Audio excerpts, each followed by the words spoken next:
Հաշված րոպեների ընթացքում պատրաստել է մի աշխարհ թխվածքաբլիթներ, որոնք շատ համեղ ու անչափ փափուկ են ստացվում։ Այս հոլովակը անպայման պահպանեք, որ չկորցնեք ու փորձեք դուք էլ պատրաստեք։ 1 լիտր մածունի վրա կոտրում ենք 2 ձու, ավելացնում 1 թեյ գդալ աղ, 1 թեյ գդալ սոդա,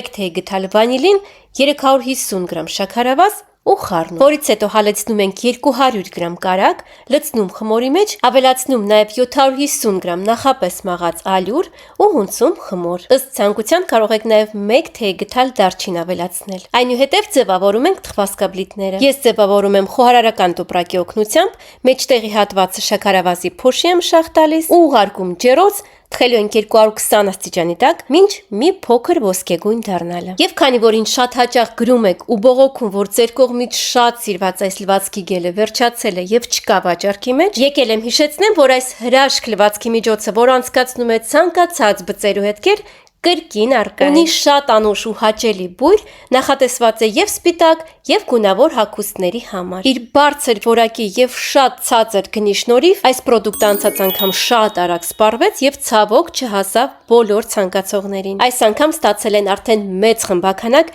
այնպես որ պատվիրեք, վստահ եմ, որ շատ եք հավանելու։ Մատչելի գին, բարձր որակ ու ինչպես որ ինքներդ տեսնում եք, իդեալական արդյունք։ Այդ ընթացքում մեր թխվածքաբլիթները արդեն թխվել են, տեսեք ինչ գեղեցիկ ու ախորժելի տեսք ունեն։ Ամենահասարակ, բայց միևնույն ժամանակ ամենահամեղ թխվածքաբլիթներն են, որը կարծում եմ բոլորը սիրում են։ Աննկարագրելի նուրբ ու փափուկ են ստացվում։ Հարկավոր են ամենապարզ ու մատչելի բաղադրիչները, որոնք կան բոլորի սառնարանում։ Այնպես որ փորձեք, դուք էլ պատրաստեք ու կգրեք մեկնաբանությունների բաժնում, հավանեցիք թե ոչ։ Դե ինչ, չմոռանաք սրտիկել այս հոլովակը, կիսվել նաև ձեր ընկերների հետ ու իհարկե բաժանորդագրվել իմ տնական բաղադրատոմսեր էջին, իմ էջում շատ հեշտ ու համեղ բաղադրատոմսեր կան։ Բաժանորդագրվեք, որ հետագայում բաց չթողնեք իմ նոր հոլովակները։